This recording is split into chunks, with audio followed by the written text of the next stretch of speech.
الحمد لله رب العالمين والعاقبة للمتقين والصلاة والسلام على سيد الأنبياء والمرسلين وعلى آله وصحبه أجمعين.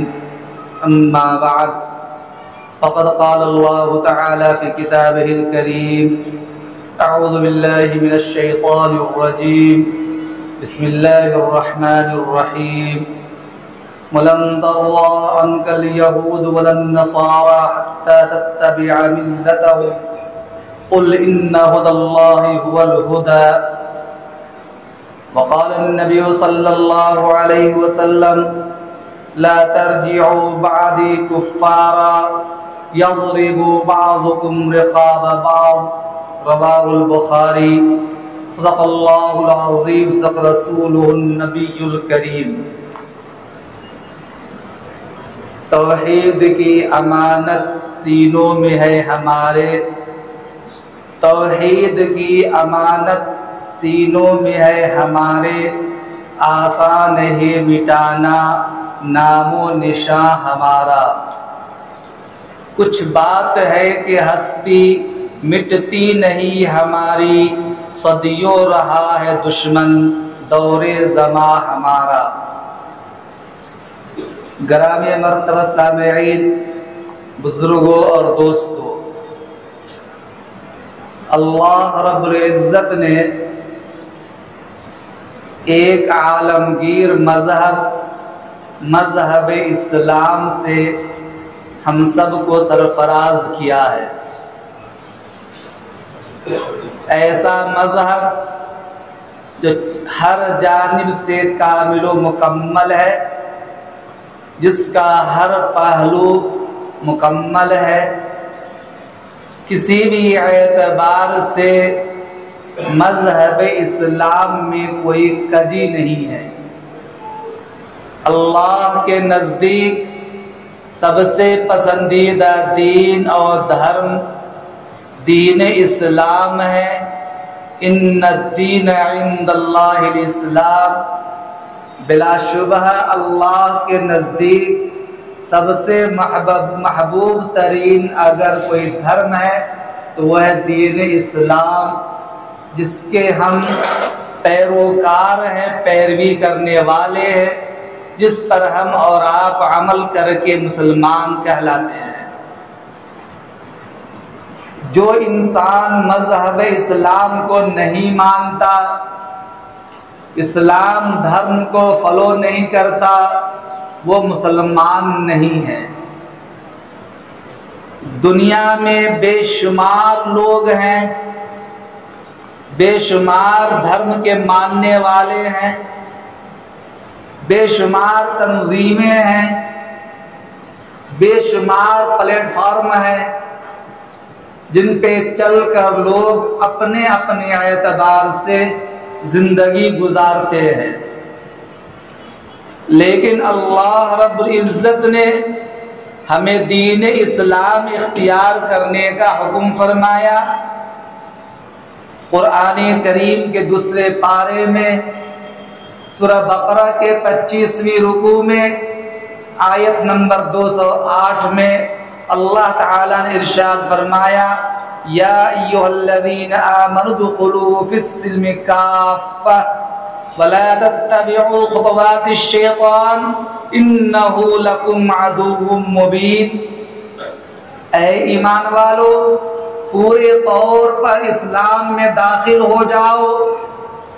پورے طور پر اسلام میں داخل ہونے کا مطلب ہے کہ جناب محمد رسول اللہ صلی اللہ علیہ وسلم نے ہمیں جن جن باتوں کے کرنے کا حکم فرمایا، ان باتوں کو ہم اپنائیں، اور جن جن خرافات سے، بدعات سے، رسومات سے، منہیات سے، منکرات سے بچنے کا ہمیں حکم فرمایا، ان سے ہم باز رہیں.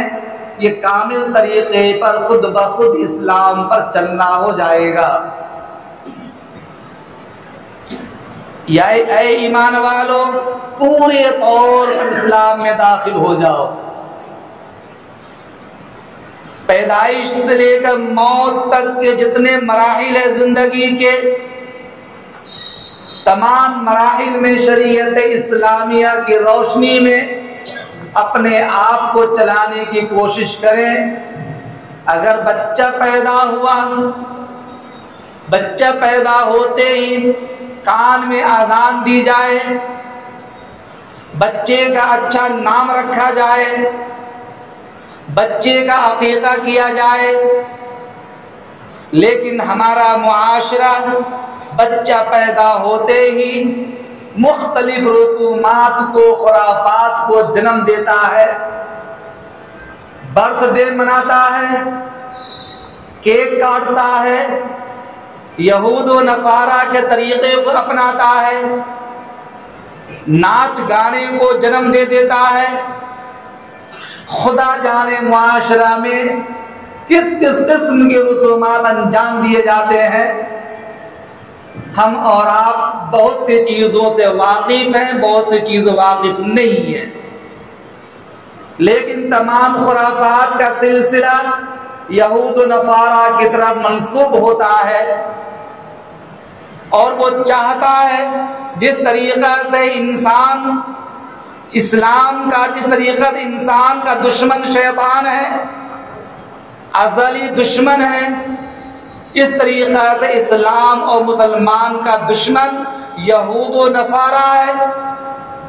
اس کا ماننا ہے کہ ہمیں مسلمانوں کو اسلام کے پلیٹ فارم سے علیحدہ کر کے رکھنا ہے، قرآن کے حکام پہ چلنے نہیں دینا ہے، شریعت اسلامیہ سے دور رکھ دینا ہے، ہمیں ایسا طریقہ ان کے درمیان جنم دینا، رائج کرنا ہے کہ ان طریقوں کو اپنا کر اسلام کو فراموش کرنے والے بن جائیں۔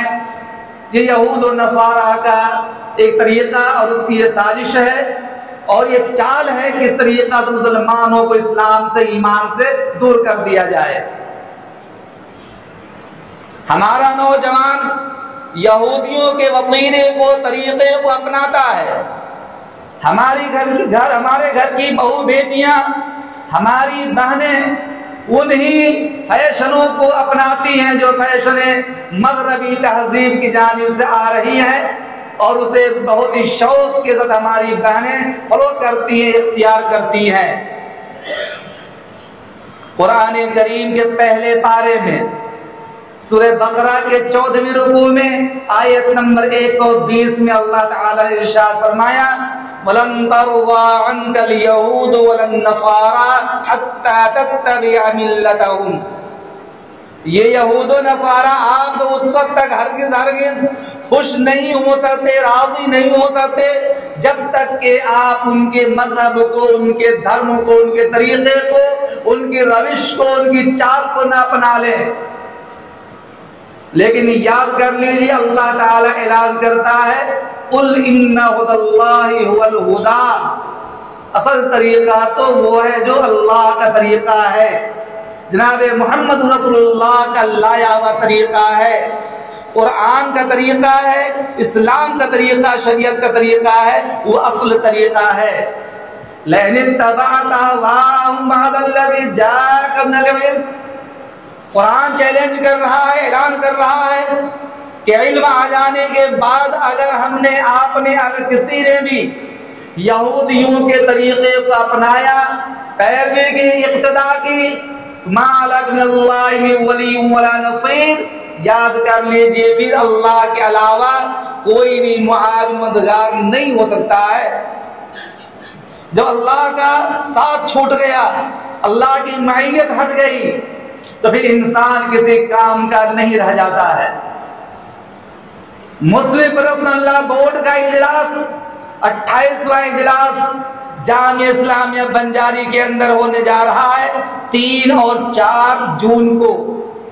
ہر آدمی اس بات سے واقف ہے، مسلم پرسنل لا بورڈ یہ ایک غیر حکومتی دینی تنظیم ہے، مذہب اسلام کی بنیاد پر قائم کیا ہوا یہ ایک پلیٹ فارم ہے، ایسی تنظیم ہے جو کلمہ طیبہ لا الہ الا اللہ محمد رسول اللہ کی بنیاد پر قائم کیا ہوا یہ طریق پلیٹ فارم اور قائم کردہ تنظیم ہے جس کے اندر بریلوی بھی ہے، جس کے اندر غیر اہل حدیث بھی ہے، جس کے اندر حنفی بھی ہے، شافعی بھی ہے، مالکی بھی ہے، حنبلی بھی ہے، اس کے علاوہ داؤدی بوہرا سماج کے لوگ بھی ہیں، سلیمانی بوہرا بھی ہے، شیعہ حضرات بھی ہیں۔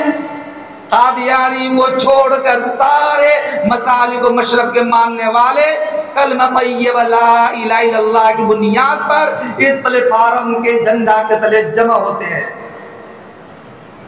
جو ماہ دسمبر 1972 کے اندر یہ تنظیم قائم کی گئی ہے، مسلم پرسنل اللہ بورڈ کی تنظیم، وہ تنظیم ہے جو پورے طور پر تحفظ شریعت کا کام کر رہی ہے۔ میرے عزیز دوستو، سب سے پہلے یہ تنظیم کیسے قائم ہوئی آپ میں شاید ہی کوئی جانتا ہوگا، میں آپ کو بتانا چاہتا ہوں۔ سن 1972 کے اندر ہندوستان کے اندر ایک قانون پاس کیا گیا۔ اس وقت وزیر قانون گوکھلے نے پارلیمنٹ میں قانون پاس کیا تھا، لے پالک، منہ بولا بیٹا، منہ بولے بیٹے کو سگے بیٹے کا درجہ دیا گیا تھا۔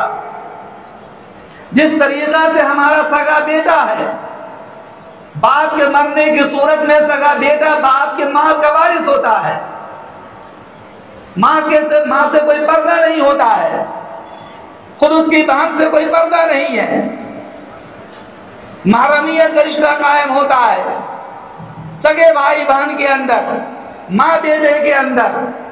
لیکن اگر کوئی انسان کسی بچے کو گود لے لیتا ہے، لے پالک بنا لیتا ہے، منہ بولا بیٹا بنا لیتا ہے، معاشرے میں ہوتا ہے، کسی کے گھر بچہ پیدا نہیں ہوا، بھانجے کو منہ بولا بیٹا بنا لیا، بھتیجے کو منہ بولا بیٹا بنا لیا، پڑوس کے کسی بچے کو منہ بولا بنا لیا۔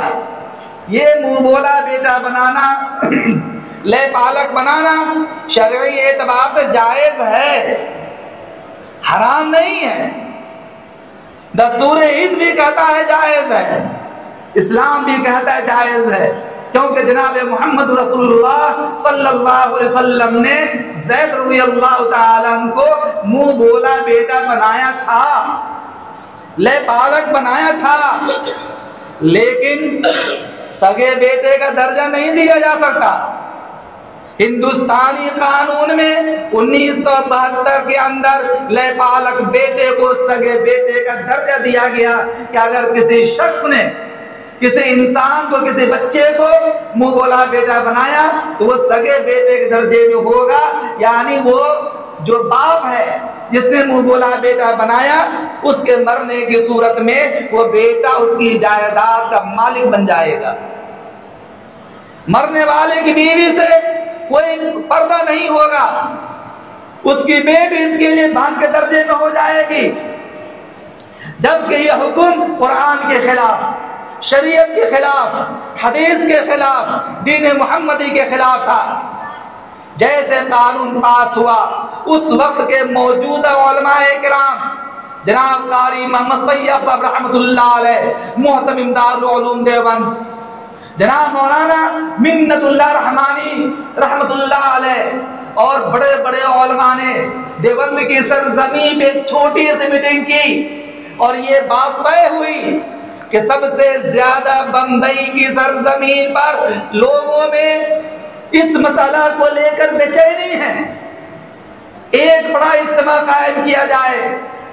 اگر ہم نے نہ روکا تو دن بدن ہماری شریعت میں سرکار انٹرفیئر کرتی رہے گی، مداخلت کرتی رہے گی اور اسلام کو برباد کرنے اور بدنام کرنے کی کوشش کرتی رہے گی۔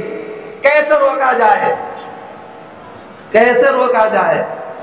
بمبئی کی سرزمین پر سن 24، 25 یا 27 یا 28 دسمبر 1972 کو ایک بڑا اجتماع قائم ہوا، بڑا جلسہ قائم ہوا جس میں تمام مسالک کے علماء موجود تھے، رہنما موجود تھے، دانشور موجود تھے۔ مولانا علی میاں صاحب رحمۃ اللہ علیہ فرماتے ہیں کہ کہ اگر میں قسم کھا کر کہوں کہ اگر کوئی انسان کسی سے پوچھ لیتا کہ اس تاریخ میں ہندوستان کے بڑے بڑے علماء کہاں ہیں، حنفی علماء کہاں ہیں، شافعی علماء کہاں ہیں، بریلوی علماء کہاں ہیں، اہل حدیث علماء کہاں ہیں، تو وہ یک لفظ یہی جواب دیتا کہ سارے علماء ہندوستان کے، سارے دانشوران، سارے مفکرین، سارے رہنما پیشوا بمبئی کی سرزمین پر ہے، جو تحفظ شریعت کے نام سے اجلاس قائم کر کے اپنے دین و مذہب کی حفاظت کے لیے جمع ہوئے ہیں۔ اجلاس ہوا، اس جلسے کے اندر سب سے پہلے پریزیڈنٹ صدر کے طور پر قاری محمد طیب صاحب رحمۃ اللہ علیہ کو صدر منتخب کیا گیا۔ حضرت مولانا منت اللہ رحمانی علیہ الرحمہ کو جنرل سیکرٹری بنایا گیا۔ آواز اٹھی بگل بجا، شریعت کو بچاؤ، ایمان بچاؤ، اسلام بچاؤ، دھرم بچاؤ، قرآن بچاؤ۔ لیکن حالات اتنے بدتر ہوئے، اس وقت کے موجودہ وزیر اعظم اندرا گاندھی نے پورے ملک میں ایمرجنسی لاگو کروایا، اور حالات اتنے بدتر ہوئے کہ اگر کسی نے لے پالک کے خلاف آواز اٹھائی تو اسے جیل کی سلاخ میں ڈال دیا جائے گا۔ لیکن ہمارے علماء آواز قدم سے قدم ملا کر بڑھتے رہے، آواز اٹھاتے رہے، اور بالآخر حکومت کو جھکنا پڑا اور لے پالک قانون کو واپس لینا پڑا۔ ہمارے علماء نے قربانیاں دی، جیل کی کال کوٹری میں گئے، سزائیں اٹھ پائی، لیکن شریعت کے خلاف جو کام ہو رہا تھا، قانون پاس کیا گیا تھا کہ لے پالک بیٹے، سگے بیٹے کے درجے میں جو قرآن کے خلاف تھا، حدیث کے خلاف تھا، فوراً اسے واپس لینا پڑا، لیا۔ اسی طریقہ سے مختلف مقامات پر 1977 کے اندر یہ قانون ہوا پوتے کے سلسلے میں کہ اگر دادا کا انتقال ہوتا ہے، پوتا مال سے میراث ہوگا، کوئی ترکہ نہیں دیا جائے گا۔ بظاہر پوتے پر ظلم تھا، شریعت کا قانون ہے کہ میت کا باپ اگر کسی بچے کا باپ انتقال کر جاتا ہے، دادا موجود ہے، دادا انتقال کر جاتا ہے، اس کا بیٹا موجود ہے، پوتا میراث سے محروم ہو جاتا ہے۔ شریعت کا قانون ہے، بظاہر ظلم ہے، لیکن اللہ تعالیٰ کا حکم ہے یہی کہ دادا کے مال میں پوتے کو حصہ نہیں ملتا ہے۔ البتہ دادا اپنی زندگی میں پوتے کے لیے مال ہیبہ کر دے، اس کے نام جائیداد الاٹ کر دے، ہدیہ میں پیش کر۔ طریقہ اسلام نے بتایا ہے کہ اگر کوئی پوتا یتیم ہے، اس کا باپ نہیں ہے، دادا پرورش کر رہا ہے، شریعت کا ضابطہ دادا کو چاہیے اپنی زندگی میں پوتے کے لیے کوئی دکان قائم کر دے، جائیداد نامراد کر دے، ہیبہ کر دے، تاکہ وہ سہارا پا کر زندگی گزار دے، ورنہ حقیقت میں دادا کے مال میں اس کو میراث نہیں ملتی ہے۔ قانون پاس کیا کہ نہیں، ایسا نہیں، بلکہ پوتا دادا کے مال کا حقدار ہوگا، وارث ہوگا۔ یہ قانون شریعت کے خلاف، قرآن کے خلاف اور دین اسلام کے خلاف تھا۔ ہمارے علماء نے سرکار کے خلاف پورے ملک گیر پیمانے پر یہ مظاہرہ کیا، دورے کیے، اجلاس کیے، سرکار کے خلاف دھرنے دیے۔ بالآخر سرکار کو اپنا قانون واپس لینا پڑا اور یہ کہنا پڑا کہ نہیں، پوتے کو دادا کی میراث میں کوئی ترکہ نہیں ملے گا، البتہ دادا اپنی زندگی میں پوتے کے لیے مال الاٹ کر دے، جائیداد ہیبہ کر دے۔ یہ شریعت کا قانون تھا۔ 1992 کے اندر شاہ بانو کیس کا مدعا اٹھا، کون نہیں جانتا ہے؟ ہر آدمی شاہ بانو کیس کے مدعا کو جانتا ہے۔ شوہر نے طلاق دے دی، طلاق دینا جرم ہے، طلاق دینا جرم ہے، اس کے طریقے غلط ہے۔ آج ہمارا نوجوان باتوں بات میں طلاق دیتا ہے، اور یاد کیجئے کورٹ کچہری میں جائیے آپ، سب سے زیادہ طلاق دینے کے واقعات جو ہیں وہ ہمارے مسلم معاشرے کے ہیں۔ اور میں کہتا ہوں بھائی کہ میرے پاس کوئی دن ایسا نہیں ہے کہ جس دن کے میرے پاس میں طلاق کے متعلق فون نہ آتا ہو، مفتی صاحب میں نے ایسا کیا، ایسا ہوا، کیا اس کے لیے راستہ ہوگا، کیا طلاق واقع ہو جائے گی، طلاق واقع نہیں ہوگی۔ روز مرہ طلاق کے کیسز آتے ہیں۔ شاہ بانو کیس کے اندر شوہر نے طلاق دے دی ہے، جو طلاق دی اس نے، طلاق ہو گئی، وہ مجرم تھا، روئے زمین پر اللہ کے نزدیک تمام مباح اور حلال چیزوں میں سب سے بدترین چیز اگر کوئی ہے تو وہ طلاق ہے۔ حلال چیزوں میں، جائز چیزوں میں اللہ کے نزدیک سب سے بدترین کوئی چیز اگر ہے تو کیا ہے؟ وہ طلاق ہے۔ جب انسان اپنی بیوی کو طلاق دیتا ہے تو زمین عرش بھی کانپ جاتا ہے، لرز جاتا ہے، کیا ہوا، کیا ہو رہا ہے؟ پاکیزہ رشتہ قائم کیا گیا تھا، وہ پاکیزہ رشتہ کیسے ٹوٹ رہا ہے، کیسے ٹوٹ رہا ہے۔ شاہ بانو کیس میں یہی ہوا، شوہر نے طلاق دے دی، سرکار چاہتی، حکومت چاہتی اس آدمی کو، شوہر کو جو سزا دینا چاہے سزا دے دے، ہمیں کوئی اعتراض نہیں تھا، علماء کوئی اعتراض نہیں تھا، لیکن سرکار نے یہ قانون بنا دیا کہ شوہر بیوی کو طلاق دے گا، پوری زندگی بیوی کے اخراجات اور نفقہ کا ذمہ دار شوہر بنے گا، پوری زندگی خرچہ وہ اٹھاتا رہے گا، چاہے وہ کسی مرد سے شادی بھی کر لے تو بھی یہ شوہر اس کو خرچہ دیتا رہے گا۔ قرآن کے خلاف فیصلہ تھا، حدیث کے خلاف فیصلہ تھا، شریعت کے خلاف فیصلہ تھا۔ سال ہا سال مسلم پرسنل لا بورڈ، جمعیت علماء ہند، ہر ایک نے سرکار کی آنکھوں میں آنکھیں ڈال کر فیصلہ رد کروانے کے لیے جگہ بجا جلسے کیے، مظاہرے کیے، احتجاج کے دھرنے دیے، ملک گیر پیمانے پر لوگوں نے اس فیصلے کے خلاف احتجاج کیا۔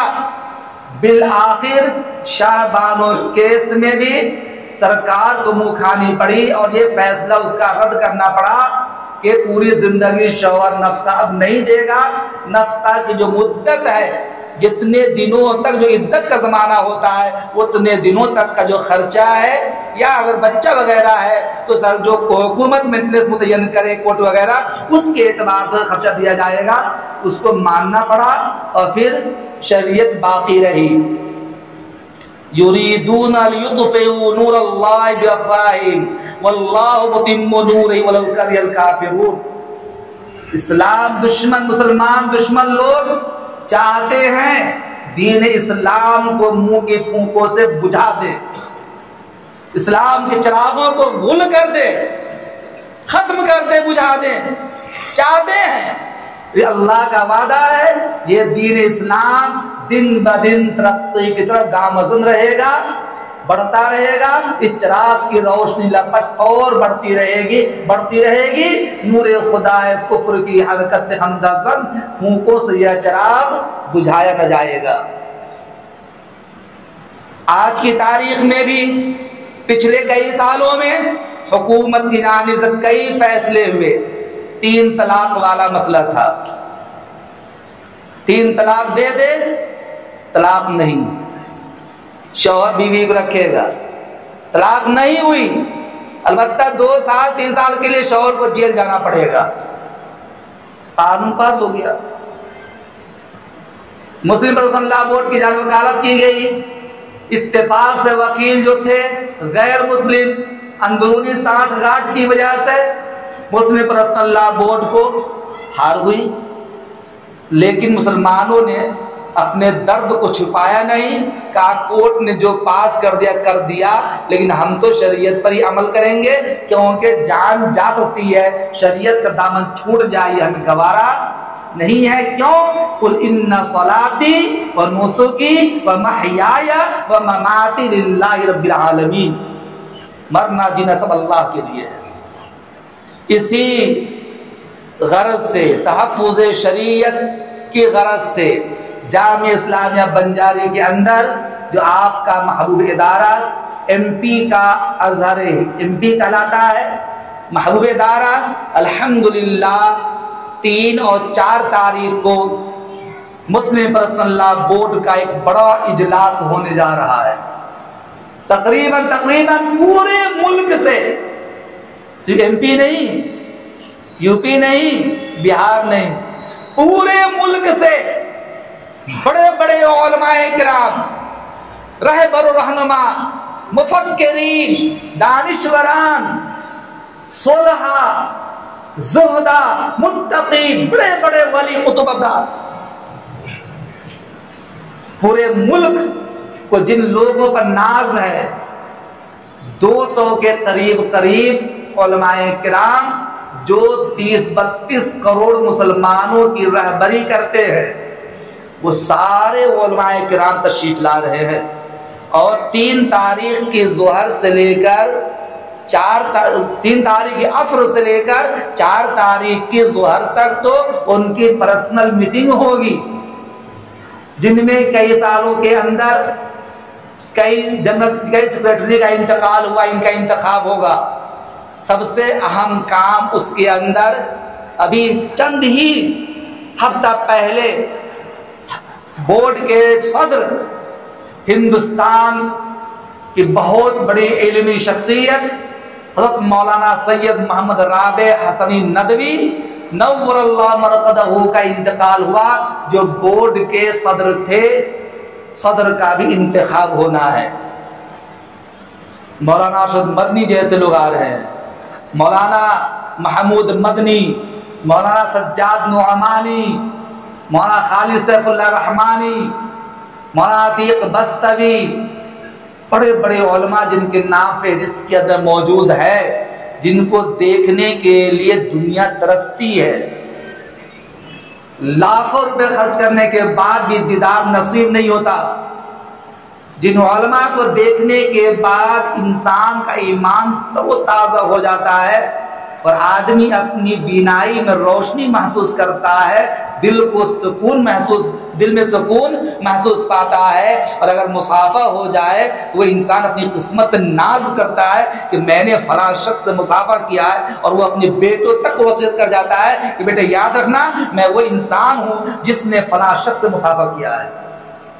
ایسے لوگ آ رہے ہیں، دانشوران، سیاسی حضرات، اور یہ سب ہو۔ البتہ 4 تاریخ کو عصر کی نماز کے بعد عمومی کھانے کا نظم رکھا گیا ہے، اور مغرب کی نماز کے فوراً بعد متصلاً مدرسے کے اندر عام اجلاس ہے، جس میں لاکھوں کا مجمع آنے والا ہے، لاکھوں کا مجمع۔ پہلے پہنچنے کی کوشش کریں، دوست و احباب کو بھی بتائے، لوگوں کی بتائے۔ صرف مقصد کیا ہے؟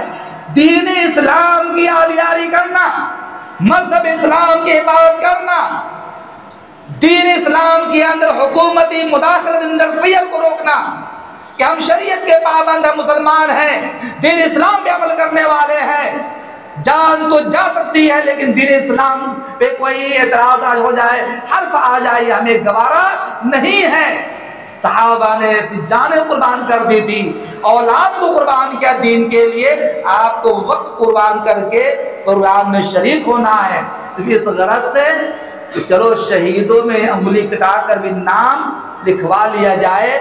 تحفظ شریعت کا بڑا اجلاس ہونا ہے۔ اللہ تعالی ہم لوگوں کو شریعت اسلامیہ پر پوری زندگی عمل پیرا ہونے کی توفیق عنایت فرمائے۔ اور دوستو آخری ایک بات کہتا چلوں میں، اس وقت کی جو استھتی اور جو حالات ہے، ہمارے بزرگوں میں جو بے چینی ہے وہ یہ بے چینی ہے کہ ہم اپنی بیٹیوں کی حفاظت کیسے کریں۔ ہماری بیٹیوں کے خلاف روزمرہ نئی چالیں، نئے حربے اختیار کیے جا رہے ہیں، اور روزمرہ ہماری مسلم بیٹیاں، مسلم بہنیں غیروں کے ساتھ بھاگ رہی ہیں، دین کو چھوڑ رہی ہیں، ارتداد اختیار کر رہی ہیں۔ نکاح کر لیتی ہیں یہ ہندوانہ رسم و رواج کے اعتبار سے، چند دنوں کے بعد سے موت کے گھاٹ بھی اتار دیا جا رہا ہے، گھر سے بے گھر کر دیا جا رہا ہے۔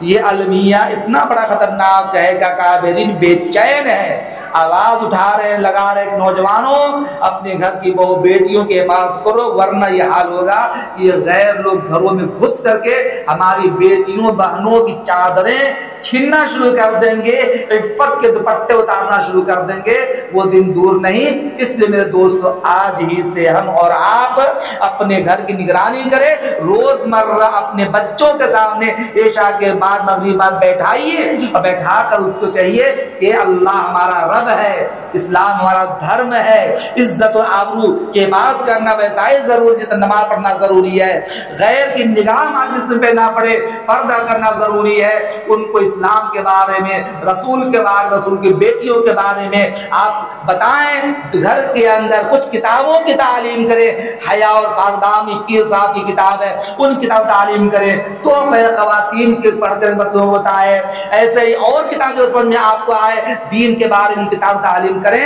اگر ہم نے آپ نے گھر کی نگرانی نہیں کی تو پھر حالات اور بدتر ہوتے جائیں گے۔ ہمارا کام کہنا ہے، آپ کو جاگروک کرانا ہے، اگر آپ سوتے رہیں گے تو حالات بدتر سے بدتر ہوتے رہیں گے، پھر آپ کہیں گے مولوی کیا کر رہا ہے، یہ جمعیت علماء کیا کر رہا ہے، ملی کون سے ملی، یہ مسلم رسول اللہ کا کیا کام ہے، یہ کچھ کرتا نہیں ہے۔ یاد کر لیجئے سیاست سے ٹکرانا جمعیت علماء کا کام ہے، اور مذہبی امور کے سلسلے میں لوگوں کو بیدار کرنا یہ مسلم رسول اللہ بورڈ کا کام ہے، جو غیر حکومتی تنظیم ہے، خالص دینی تنظیم ہے، اس کا حکومت سے ٹکرانا کرنا، حکومت سے لڑنا اس کی ذمہ داری نہیں ہے۔ اللہ ہم لوگوں کو کئی باتوں پہ عمل کرنے کی توفیق عنایت فرمائے، وما توفیقی الا باللہ۔